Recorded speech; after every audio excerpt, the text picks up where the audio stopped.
ಮೈಲಾರ ಲಿಂಗೇಶ್ವರನ ದೇವಸ್ಥಾನದಲ್ಲಿ ಕಾರ್ಣಿಕ ನುಡಿಯುವ ಸಂಪ್ರದಾಯ ಇದೆ. ಈ ವರ್ಷ ಕೂಡ ಲಕ್ಷಾಂತರ ಭಕ್ತರ ಮೈಲಾರ ಲಿಂಗೇಶ್ವರನ ಕಾರ್ಣಿಕ ಕೇಳಿ ಪುನೀತರಾಗುವ ಸಂದರ್ಭ ಒದಗಿ ಬಂದಿತ್ತು. ದೇಶದಲ್ಲಿ ಮಳೆ ಬೆಳೆ ಸಮೃದ್ಧಿಯಾಗುವ ಬಗ್ಗೆ ಭವಿಷ್ಯ ನುಡಿದಿದ್ದಾರೆ ಗೊರವಯ್ಯ.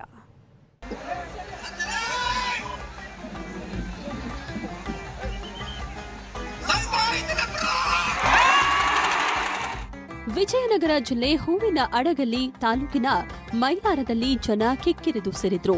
ಡಮರುಗ ಸದ್ದು, ಮೆರವಣಿಗೆಯಲ್ಲಿ ಬರ್ತಾ ಇರೋ ಗೊರವಪ್ಪ, ಬಿಲ್ಲನ್ನೇರಿ ಸದ್ದಲಿ ಅನ್ನುತ್ತಲೇ ಕೋಟ್ಯಾಂತರ ಭಕ್ತರು ಹೋ ಎನ್ನುವ ಘೋಷಣೆ ನಡುವೆ ಕಾರ್ಣಿಕ ನುಡಿದ ಗೊರವಯ್ಯ.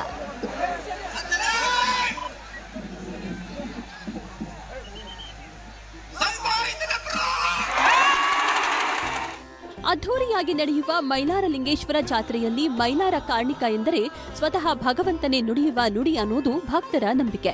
ಪ್ರತಿ ವರ್ಷ ಭರತ ಹುಣ್ಣಿಮೆಯ 3 ದಿನಕ್ಕೆ ದೈವವಾಣಿ ನುಡಿಯಲಾಗುತ್ತದೆ. ಮೈಲಾರ ಲಿಂಗೇಶನ ದೇವಸ್ಥಾನದ ಬಳಿ ಇರುವ ಡೆಂಕನಮರಡಿ ಎಂಬ ಸ್ಥಳದಲ್ಲಿ ಕಾರ್ಣಿಕ ನುಡಿಯಲಾಗಿದೆ.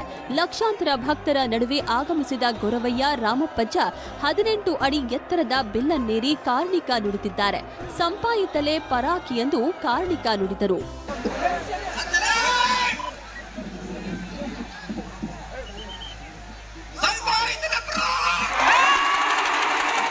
ಭವಿಷ್ಯವಾಣಿ ಅಂತಲೇ ನಂಬಿಕೊಂಡು ಬಂದಿರೋ ಭಕ್ತರು ಕಾರ್ಣಿಕ ವಾಣಿ ಕೇಳಿ ಪುನೀತರಾದರು.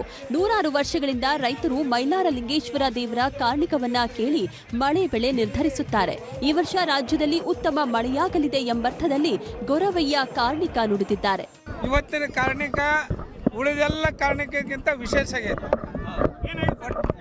ಸಂಪಾತಲೆ ಪರಾಕ್ ಅಂತೇಳಿ, ಸಂಪಾತಲೆ ಅಂದ್ರೆ ಬಹುತೇಕ ಜಗತ್ತಿಗೆ ಎಲ್ಲ ರೀತಿಯಿಂದ ಒಳ್ಳೇದಾಗ್ಬೋದು. ವಿಶೇಷವಾಗಿ ನಮ್ಮ ಕರ್ನಾಟಕ ರಾಜ್ಯದಕ್ಕೂ ಕೂಡ ಒಳ್ಳೇದಾಗೈತಿ. ನಮ್ಮ ರೈತರಿಗೆ ಉತ್ತಮವಾದಂಥ ಮಳೆ ಬೆಳೆ ಬರ್ತೈತಿ. ಸರ್ಕಾರಕ್ಕೂ ಕೂಡ ಸಸೂತ್ರವಾಗಿ ನಡೀತೈತಿ ಅಂತಕ್ಕಂಥ ವಿಶ್ವಾಸ ಐತಿ. ಒಟ್ಟಾರೆ ಜನರಿಗೆ ಒಳ್ಳೇದಾಗ್ತಕ್ಕಂಥದ್ದನ್ನ ಶುಭ ಸಂದೇಶ ಇವತ್ತು ಮೈಲಾರ ಕಾರ್ಣಿಕ ನುಡಿ ವಿಶ್ಲೇಷಣೆಗೆ ವಿಜಯನಗರ ಜಿಲ್ಲಾಡಳಿತ ಅಂಕುಶ ಹಾಕಿದೆ. ಧರ್ಮದರ್ಶಿ ವೆಂಕಪ್ಪಯ್ಯ ಒಡೆಯರಿಗೆ ಅಂಕುಶ ಹಾಕಿದಂತಾಗಿದೆ. ಕಾರ್ಣಿಕ ನುಡಿದಿರೋದನ್ನ ಭಕ್ತರು ವಿಶ್ಲೇಷಣೆ ಮಾಡಲಿ. ಈ ಹಿಂದೆ ಕಾರ್ಣಿಕವನ್ನ ಒಬ್ಬೊಬ್ಬರು ಒಂದು ರೀತಿ ವಿಶ್ಲೇಷಣೆ ಮಾಡ್ತಿದ್ರು.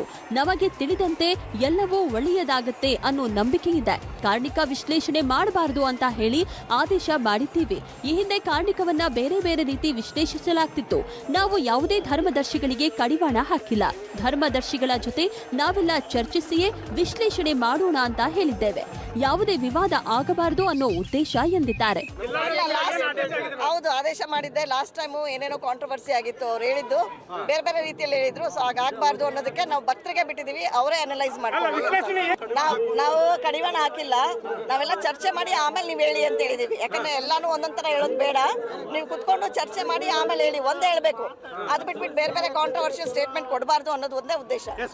ಒಟ್ನಲ್ಲಿ ಈ ವರ್ಷದ ಕಾರ್ಣಿಕ ವಾಣಿ ಆಲಿಸಿದ ಜನರು ರೈತರಿಗೆ ಉತ್ತಮವಾಗಲಿದೆ ಅನ್ನೋ ಸಂದೇಶ ಕೇಳಿ ತಮ್ಮ ಊರಿನ ಕಡೆ ಹೆಜ್ಜೆ ಹಾಕಿದ್ದಾರೆ. ನಾಗರಾಜ್ ಮಾಕಾಪುರು, ನ್ಯೂಸ್ 18 ಹಾವೇರಿ.